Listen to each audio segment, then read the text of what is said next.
Good morning, dear students of class 5th. So, today this is the second part of the chapter 3, which is safety and first aid. So, after you had already learned about traffic signs and the safety rules which we should follow everywhere, like in playground, in school, on the road, etc.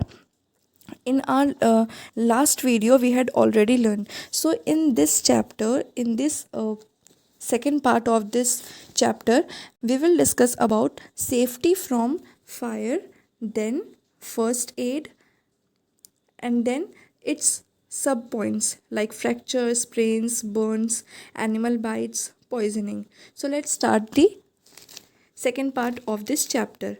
Fire spreads very fast and can cause loss of life and property. You already knew that fire जो है वो बहुत fast way से हमारी life and property को damage कर सकते हैं. अगर कहीं भी फायर लगी है तो वो बहुत जल्दी से स्प्रेड होती है और वो हमारी लाइफ एंड प्रॉपर्टी को डैमेज करती है. हमारी लाइफ पूरी तरह से जा भी सकती है फायर की वजह से. सो हमें अगर अपने आप को सेफ़ रखना है तो हमें क्या करना है, हमें सबसे पहले पता होना चाहिए कि उसका कॉज क्या है.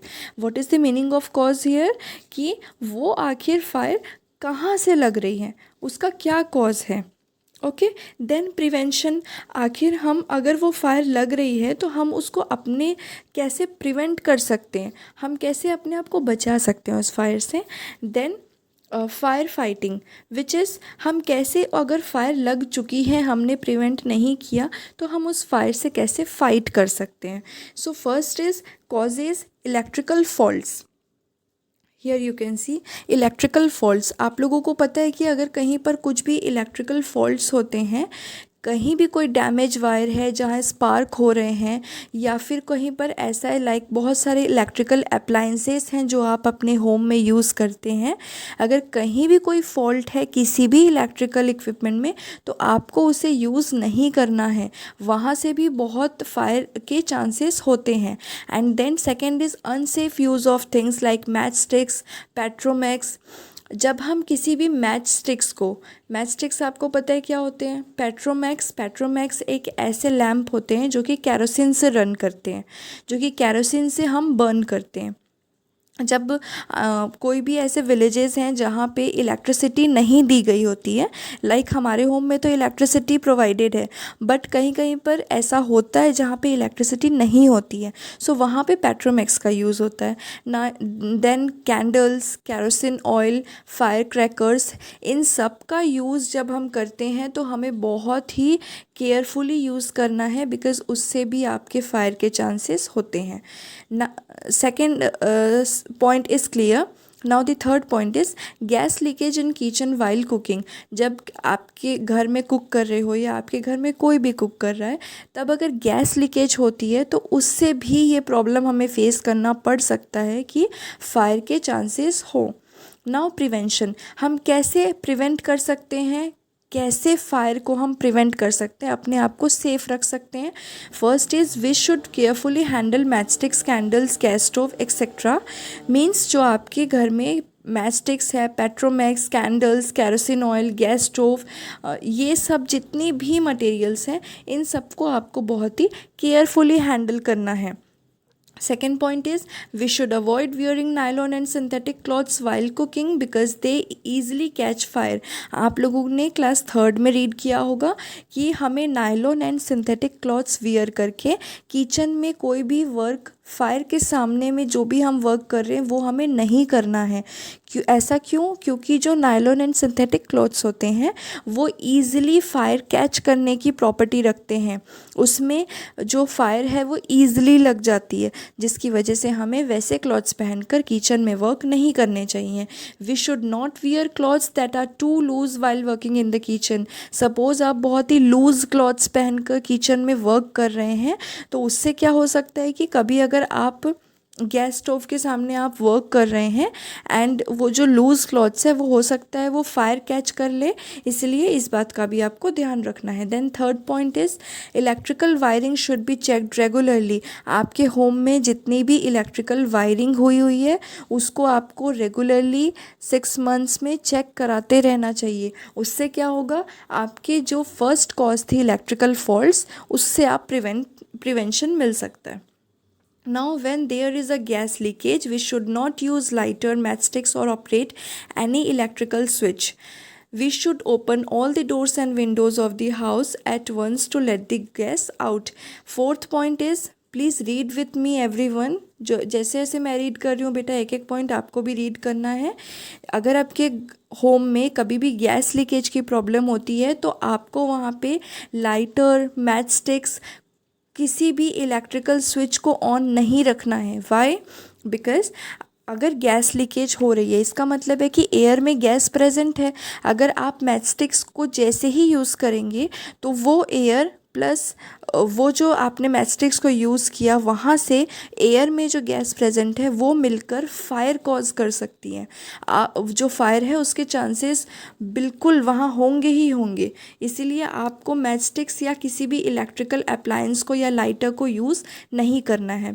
गैस लीकेज के टाइम पे आपको जो प्रिकॉशन लेना है वो क्या है कि आपको अपने होम में जितने भी विंडोज़ एंड डोर्स है उसे ओपन कर देना है जिससे जो गैस है वो बाहर जा सके। Now the last fifth prevention is small children should not light firecrackers themselves. It may be dangerous. Even adults should be careful while lighting crackers. आप लोगों को firecrackers को अपने से children को use नहीं करना है and fifth class students you should also be very careful. आप लोगों को भी फायर क्रैकर्स अपने से यूज़ नहीं करना है, ये डेंजरस हो सकते हैं। एंड जो एडल्ट्स हैं आपके घर में उनको भी बहुत ही केयरफुली जो लाइटिंग क्रैकर्स है उसे यूज़ करना है। नाउ फायर फाइटिंग, अगर कभी ऐसा होता है कि प्रिवेंशन नहीं हो पाता है तो हमें क्या करना है, fire can be put out by the following methods. अगर कभी भी आप लोगों के आसपास में या आपके रहते हुए कहीं पे फायर की प्रॉब्लम आती है तो आपको क्या करना है, व्हेन पेपर और wood is on fire throw water over it. अगर आपके सामने कभी भी कोई पेपर में या कोई वुड में फायर लगा हुआ है, आग लगी हुई है, देन आपको क्या करना है, उसके ऊपर वाटर थ्रो करना है। Please keep it in your mind, every point आपके लिए बहुत ही यूज़फुल है। आपको अगर कभी दिख रहा है कि किसी पेपर या वुड में फायर लगा हुआ है तो आपको उसके ऊपर वाटर थ्रो करना है। नेक्स्ट पॉइंट इज़, अगर कभी भी किसी भी पेट्रोल से फायर लगा है, when the fire is caused by petrol, अगर पेट्रोल की वजह से कहीं फायर लगा है so you should throw sand और मड ओवर इट। कभी भी अगर आपको ऐसा लगता है कि पेट्रोल की वजह से फायर है तो आपको क्या करना है, उसके ऊपर सैंड या मड को थ्रो करना है। सैंड जो होता है वो एयर सप्लाई को कट ऑफ कर देता है। एयर में क्योंकि आपको पता है कि ऑक्सीजन प्रेजेंट है तो उससे वो चीज़ और जल्दी बर्न होगी, तो इसीलिए वो जब एयर सप्लाई को कट कर देते हैं जिसकी वजह से वहाँ पे सैंड को थ्रो करने से जो फायर है वो अब नहीं रहती है। Now do not throw water. अब आप लोगों का ये क्वेश्चन हो सकता है कि हम वहाँ सैंड या मड को थ्रो करेंगे बट हम वाटर को थ्रो क्यों नहीं कर सकते अगर पेट्रोल के ऊपर? तो इसका रीज़न ये है because petrol is lighter than water. Petrol जो है वो वाटर से बहुत ही ज़्यादा लाइट होते हैं, so it floats on water and continues to burn. So जो पेट्रोल है वो वाटर के ऊपर फ्लोट करने लग जाएगा और वो जो बर्न हुआ है वहाँ पर जो भी आग लगी है वो कंटिन्यू रहेगी। इसीलिए हमें ये ध्यान रखना है कि कोई हम ऐसी चीज़ को थ्रो करें जो कि वो हैवी रहे और वो उस एयर इसकी वजह से जो बर्न हो रहा है वो ना हो पाए। Next point is, when a person's clothes catch fire ask him और her to roll on the ground. अगर कभी भी किसी भी पर्सन को आपके सामने फायर ने कैच कर लिया है, उसके ऊपर आग लगी है, देन आपको क्या करना है, उस पर्सन को, आप इस पिक्चर में भी देख रहे होंगे, उस पिक्चर को हमें ग्राउंड में रोल करवाना है। ग्राउंड में सबसे पहले उसे आप लेटा देंगे, देन आप उसे क्या करवाएंगे, रोल कराएंगे। And also you have to cover that person with a blanket और एन ओवर कोट। किसी भी एक ब्लैंकेट से आप उसको कवर कर लेंगे, जिसकी वजह से आपने कई फिल्म्स में भी इसे नोटिस किया होगा, जिसकी वजह से एयर का जो सप्लाई है वो वहाँ पर स्टॉप हो जाएगा और वहाँ पर आप उस पर्सन की लाइफ को सेव कर सकते हैं।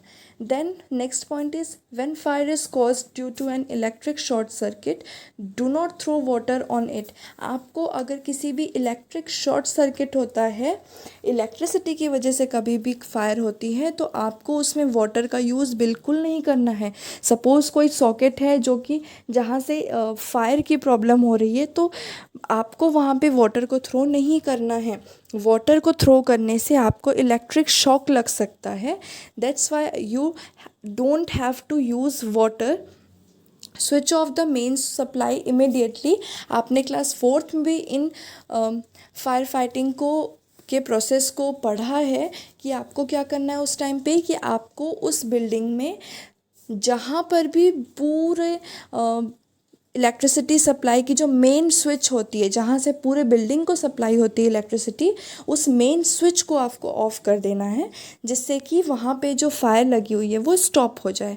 Then in case of big fires should shout for help immediately.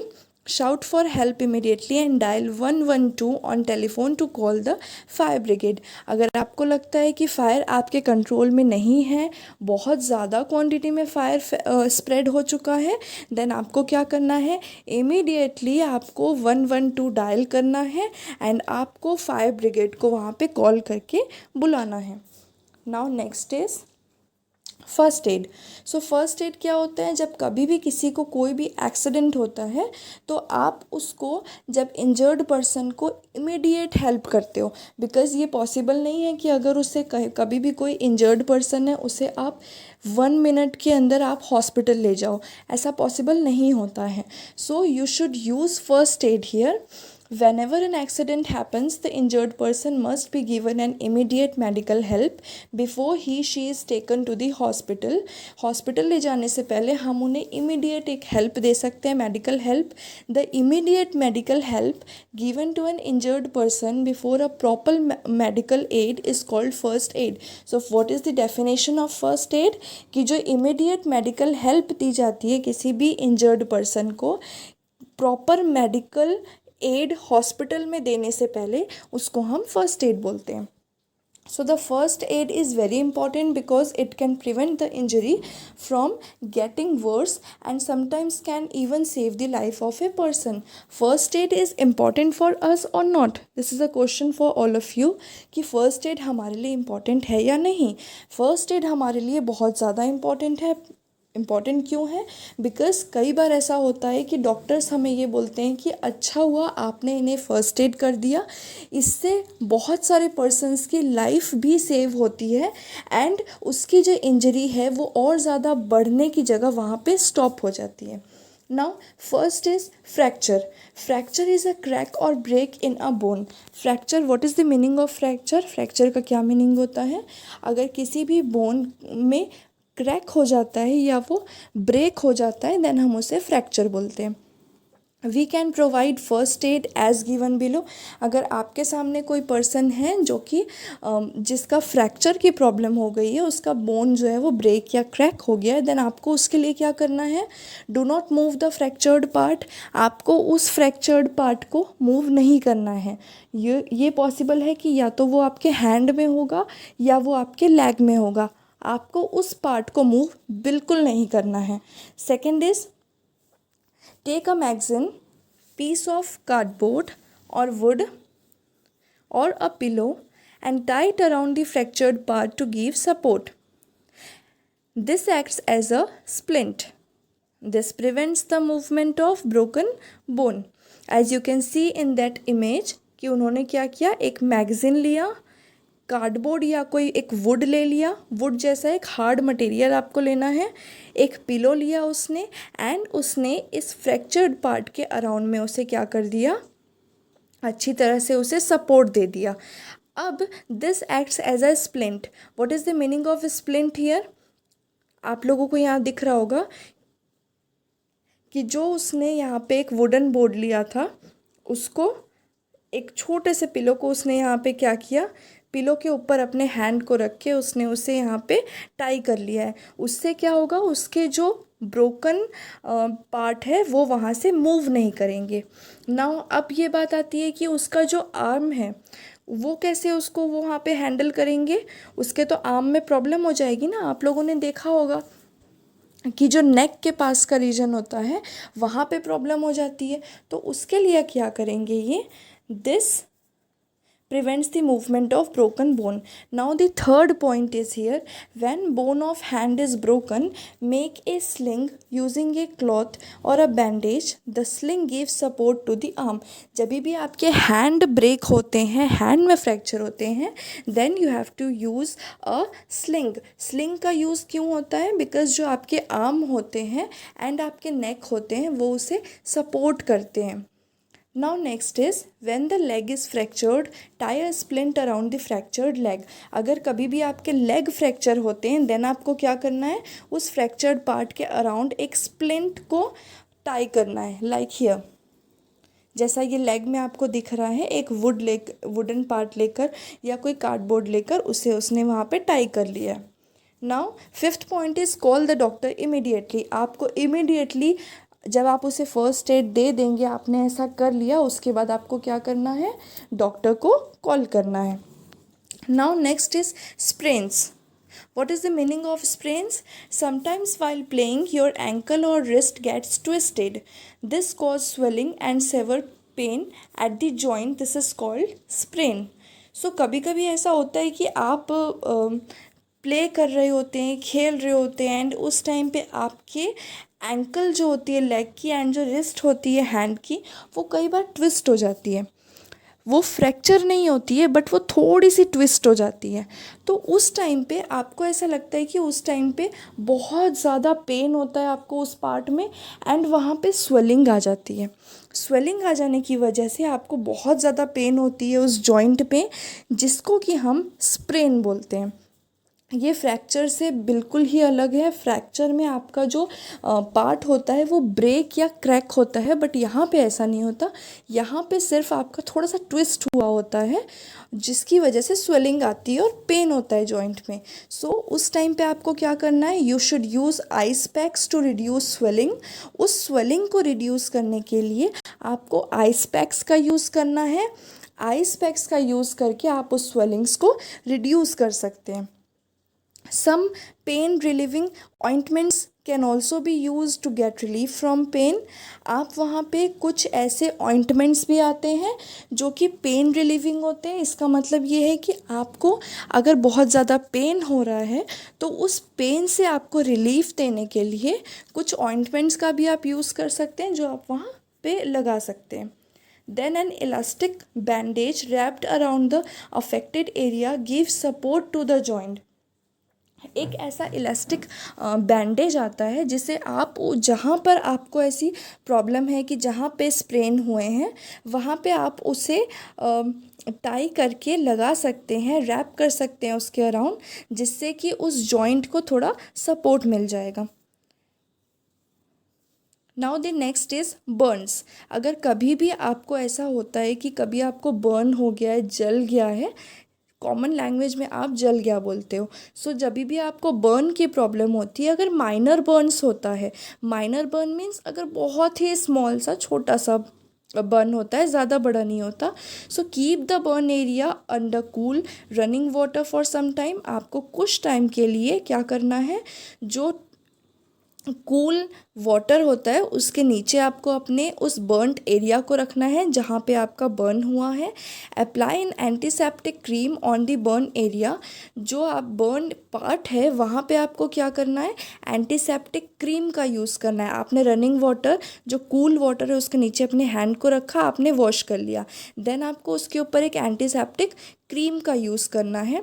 अगर आपके पास में क्रीम अवेलेबल नहीं है then you can also use a paste of baking soda and water and baking soda का भी आप मिक्सचर बनाकर उसे वहाँ पे यूज़ कर सकते हैं। Now next is severe burns. अगर आपको लगता है कि जो बर्न है वो बहुत ज़्यादा हो गया है, सो आपको क्या करना है, take the patient to the doctor immediately आपको जो पेशेंट है उसे डॉक्टर के पास लेकर जाना है। Sometimes blisters are formed in the burn part. कई बार ऐसा होता है कि जो बर्न पार्ट होता है वहाँ पे ब्लिस्टर्स फॉर्म हो जाते हैं। ये ब्लिस्टर्स क्या होते हैं, आपने कई बार देखा होगा कि अगर कहीं पर बर्न हुआ है तो उसके ऊपर एक स्वेलिंग आ जाती है एंड वाइट कलर की एक ट्रांसपेरेंसी, एक कुछ पार्ट बन जाता है। उस ट्रांसपेरेंट पार्ट जो वाइट कलर का बनता है उसको ये बोला जाता है कि उसे आपको क्या नहीं करना है, पंचर नहीं करना है। अब do not prick the blisters otherwise they get infected. ये जो यहाँ पे बोला जा रहा है कि आपको उसे प्रिक नहीं करना है। ब्लिस्टर्स का मीनिंग क्या है कि उसमें एक जो ट्रांसपेरेंसी, एक वाइट कलर की स्ट्रक्चर उसमें बन जाता है, जिसे आपको उस टाइम पे ना ही उसमें पिन यूज़ करना है, ना ही उसे आपको बिल्कुल भी टच करना है। उसे आपको कुछ भी नहीं करना है। क्यों नहीं करना है? बिकॉज़ उससे इन्फेक्शन और भी ज़्यादा बढ़ जाता है। अगर आपको ब्लिस्टर्स हुए हैं, if the blisters break, wash them with antiseptic liquid and cover with a clean piece of cloth to protect them from germs and dust. आप लोगों को अगर ब्लिस्टर्स खुद से ब्रेक होते हैं, अपने आप ब्रेक होते हैं, तो आपको क्या करना है, एंटीसेप्टिक लिक्विड का यूज़ करना है। वहाँ पे एंटीसेप्टिक लिक्विड से उसे वॉश करना है एंड उसे एक बहुत ही clean cloth, piece of cloth से उसे कवर कर देना है, जिससे कि जो एटमॉस्फेयर में जर्म्स एंड डस्ट प्रेजेंट है वो उसे अफेक्ट ना करे। Now next is chemical Burns. when the burn is caused by chemicals like acid।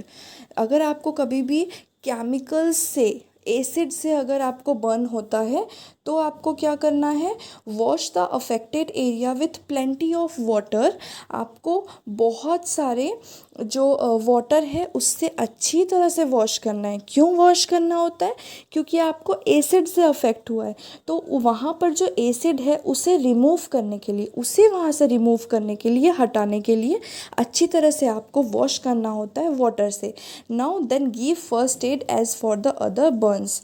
जैसे आपने अदर बर्न्स में किया वैसे ही आपको इसमें भी फर्स्ट एड देना चाहिए। And you can also call the doctor. Call करना है आपको डॉक्टर को इमीडिएटली फर्स्ट एड देने के बाद। So, in our next class, we will discuss about animal bites and poisoning. Okay? I hope you all understood the concept of first aid. Thank you so much.